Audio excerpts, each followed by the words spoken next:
Loving someone where they are doesn't mean you stop wanting growth, and it doesn't mean you ignore what hurts. It means you stop demanding that a person become a different version of themselves just so you can feel okay. It means you choose curiosity over control and connection over fantasy. It means you get honest about what's true, what you need, and what you can and cannot carry.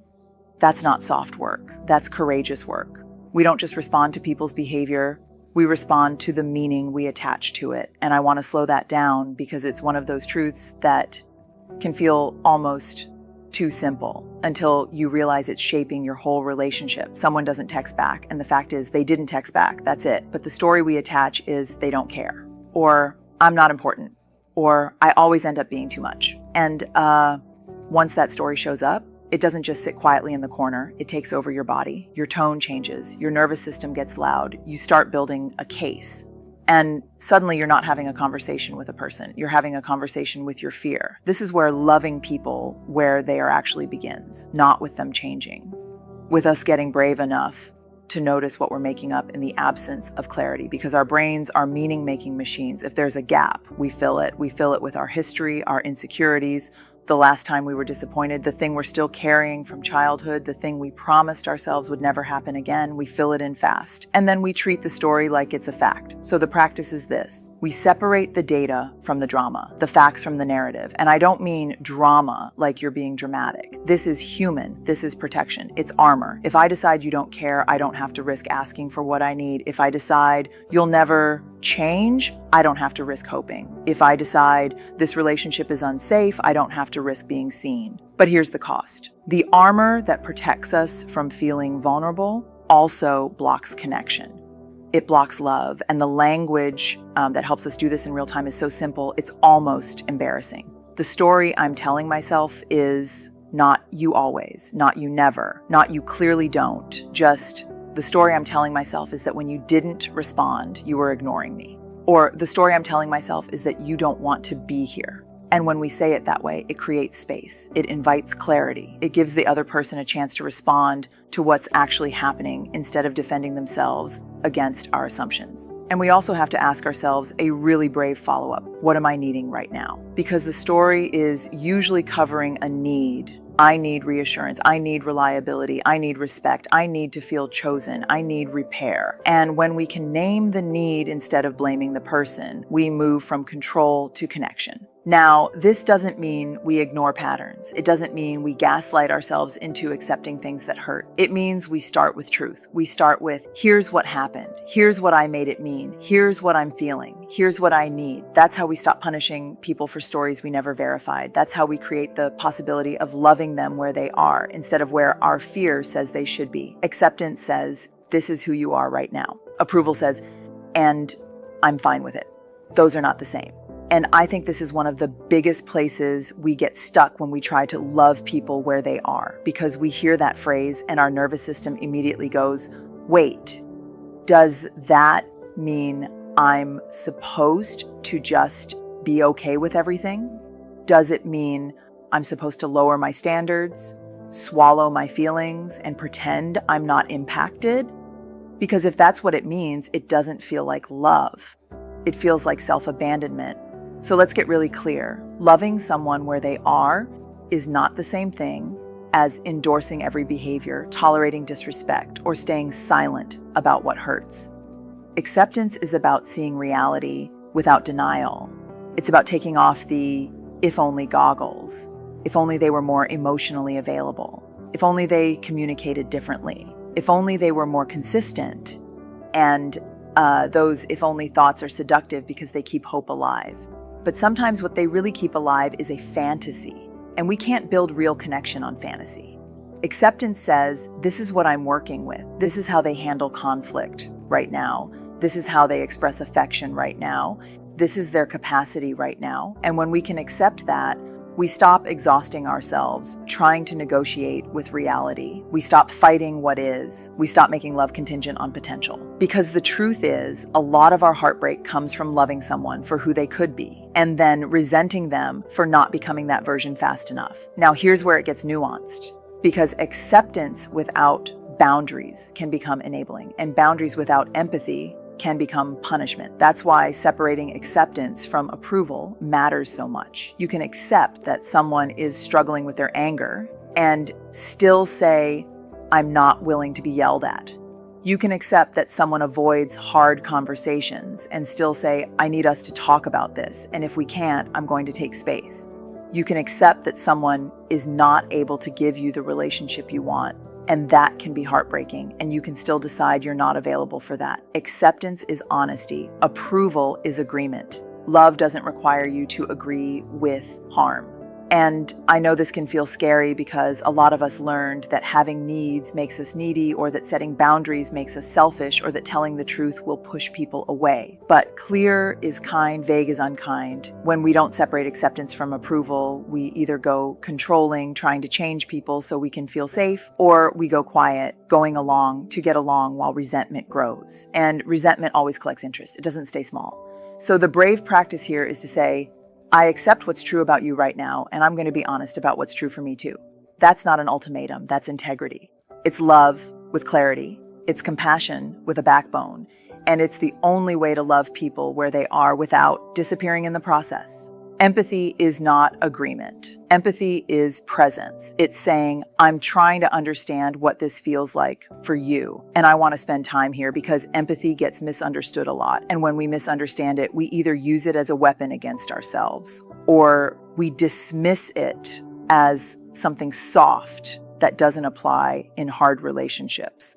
But real empathy is not weak. It's courageous. It asks us to stay close to someone's humanity without losing access to our own. A lot of us were raised with a version of empathy that sounded like, be nice, don't make waves, just let it go. And that's not empathy. That's appeasement. That's conflict avoidance. That's fear. Empathy is not saying yes to things that harm you. It's not shrinking your needs so someone else doesn't feel uncomfortable. It's not taking responsibility for someone else's emotions. Empathy is simply the willingness to look at another person and think, there's a reason this makes sense to them. Even if I don't agree, even if I would choose differently, even if it's messy. But here's the trap. When you're an empathetic person, especially if you're a caretaker, a fixer, the one who holds everything together, empathy can become your excuse to overfunction. You start doing emotional labor that isn't yours. You start translating what they meant, softening what they did, making it okay because you can see their pain, their past, their stress, and suddenly, empathy becomes the story you tell yourself to justify tolerating things you're not actually okay with. They're under a lot of pressure. They didn't mean it. They had a hard childhood. All of that might be true. And also, your heart can understand their pain while your boundaries protect your dignity. This is where empathy and boundaries have to be partners. Empathy says, I see you. Boundaries say, and I see me too. Empathy without boundaries turns into self-abandonment. You keep showing up over and over and you call it love, but inside you're building resentment. Boundaries without empathy can turn into coldness, where you're technically protected, but emotionally disconnected. The work is that middle place where you can say, I get it, and also say, this isn't okay. Where you can say, I can see you're hurting, and also say, I need you to speak to me with respect. Where you can say, I care about you, and also say, I'm not available for this pattern. And the reason this matters so much for loving people where they are is because loving people where they are requires realness. It requires you to stop performing love and start practicing it. Practicing love looks like listening without fixing. It looks like validating feelings without validating harmful behavior. It looks like staying curious instead of going straight to judgment. It also looks like telling the truth early, not after you've swallowed your needs for months and now everything comes out sideways. If you can hold empathy and boundaries together, you can stay connected without disappearing. You can be kind without being quiet. You can love someone where they are while still honoring what you need to be safe and respected. That's love with integrity. That's the kind that lasts. This one is tough because control often disguises itself as love. We say, I just want what's best for you. But what we mean is, I'm anxious and I need you to be different so I can feel settled. And I'm not saying that to shame anyone. I've done it. Most of us have. When we care deeply, we want to reduce uncertainty. We want to reduce pain. We want the people we love to be okay. And we want our relationships to feel steady. So we start managing. We offer advice that wasn't asked for. We rehearse conversations in our heads. We point out the pattern. We send the podcast. We hint. We push. We nudge. We call it support. And sometimes it is support. But sometimes it's a way to avoid the vulnerability of accepting what is true right now, because here's the hard truth. Loving someone where they are means letting them be in charge of their own growth. It means recognizing that change can't be demanded and it can't be engineered from the outside. People change when they feel a combination of responsibility and safety, not when they feel controlled, judged, or fixed. And when we make someone's change our mission, we unintentionally communicate, you are not enough as you are. Even if we never say it out loud, they feel it. They feel like a project, and it creates distance, not connection.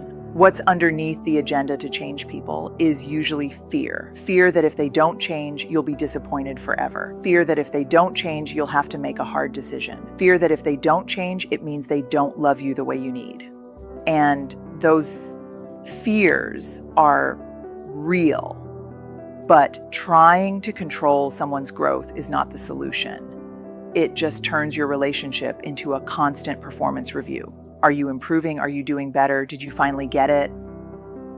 And that dynamic is exhausting. It's also lonely for both people.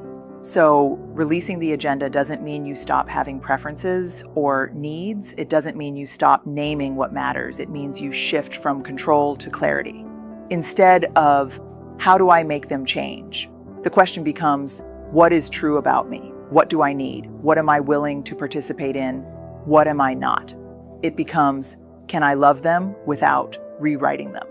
And sometimes the answer is yes, because you can accept their pace, their process, their humanity. And sometimes the answer is no, not because you don't love them, but because the relationship as it is isn't healthy or sustainable for you. That's not failure, that's honesty. And there's something else here that matters. When we release the agenda to change someone, we make room for real accountability, because accountability only works when it's chosen.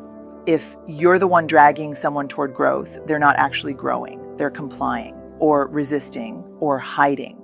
But when you show up with truth, compassion, and boundaries, you create an environment where they can look at themselves without feeling attacked. You can say, this impacts me, without saying, you're broken. You can invite reflection without demanding transformation. Releasing the agenda is an act of love because it says, I trust your agency. It also says, I'm going to take my hands off the wheel and put them back on my own life. And when you do that, you stop carrying the weight of someone else's becoming. You start showing up to the relationship as a whole person, not a manager. And that's where connection has room to breathe. Boundaries aren't walls. They're doors with clear rules. They're what allow love to last without resentment. And I know the word boundaries can make people tense because a lot of us learned that boundaries are selfish or harsh or something you use when you're done with someone. But the truth is, boundaries are one of the most compassionate tools we have. They're how we stay in relationship without losing ourselves. They're how we choose honesty over simmering anger. And they're how we stop trading our peace for the illusion of harmony. Most of us don't realize we need boundaries until we're already resentful. We keep saying yes when we mean no. We keep staying quiet when we're hurt. We keep being understanding past the point of self-respect. And then one day we explode, or we shut down, or we ghost, and everyone's confused because we never told the truth early. Resentment is a sign that something needs to be named. It's a signal that we've crossed our own limits too many times. And the tragedy is that we often blame the other person for taking more than we offered, when the real issue is that we weren't clear about what we could actually give. Using boundaries as an act of love means we stop using them as weapons. We stop making boundaries a punishment like, fine, I'm done with you. Or if you don't do what I want, you don't get access to me. That's control. That's not a boundary. That's a threat. A real boundary is simply a statement of what's true for you, paired with what you will do to take care of yourself. It's calm, it's clear, it's consistent. It's, I'm not available for conversations where we're yelling. If we can't talk respectfully, I'm going to step away and we can revisit this later. I care about you and I'm not able to keep rescuing you from the same consequences. That's not cruelty. That's accountability with dignity. And boundaries are the bridge between loving people where they are and loving yourself where you are. Because when you can't set boundaries, love them where they are turns into, I'll tolerate anything. And that's not love. That's fear of conflict, fear of abandonment, fear of being seen as difficult. But love doesn't require self-erasure. Love requires truth. It requires you to show up as you are, not as someone who's easy to live with. Boundaries are how we protect what matters: respect, safety, emotional honesty, time, energy, intimacy. And the most important thing about boundaries is that they're not about changing the other person. They're about changing your response. That's why they work. Because you can't control whether someone keeps crossing the line, but you can control what you do when they do. You can decide what access you're willing to give. You can decide what patterns you will and won't participate in. That's power, quiet power. And it's deeply loving because it keeps you from becoming someone you don't recognize, someone who's bitter, sharp, or numb. So if you're thinking, okay, but what if they don't like my boundaries? They might not. People who benefit from you having none will often struggle when you start having some. That doesn't mean you're wrong. It means the relationship is adjusting to honesty. And if the relationship can't survive honesty, it was being held together by you over-functioning. Boundaries don't stop love. Like, they protect it. They keep it clean. They keep it brave. They keep it possible. So here's what I want to leave you with. Loving people where they are is not a soft option. It's not passive. It's not you shrinking your needs, swallowing your truth, or staying in situations that harm you. It's one of the bravest things you can do because it asks you to live in reality, not fantasy. It asks you to stop rehearsing who someone could be and start relating to who they are. And it asks you to stay open-hearted without handing your life over to someone else's choices. When you get honest about the story you're telling, you stop punishing people for assumptions. When you separate acceptance from approval, you stop confusing love with endorsement. When you practice empathy without abandoning yourself, you build connection that doesn't cost you your dignity. When you release the agenda to change them, you give them back their agency and you give yourself back your peace. And when you use boundaries as an act of love, not punishment, you create the kind of relationship where respect and tenderness can actually live in the same room. And maybe the most important part is this: you don't have to choose between loving others and honoring yourself. That's the lie that keeps so many of us stuck. You can love people where they are and still tell the truth. You can stay compassionate and still be clear. You can offer connection and still protect your heart.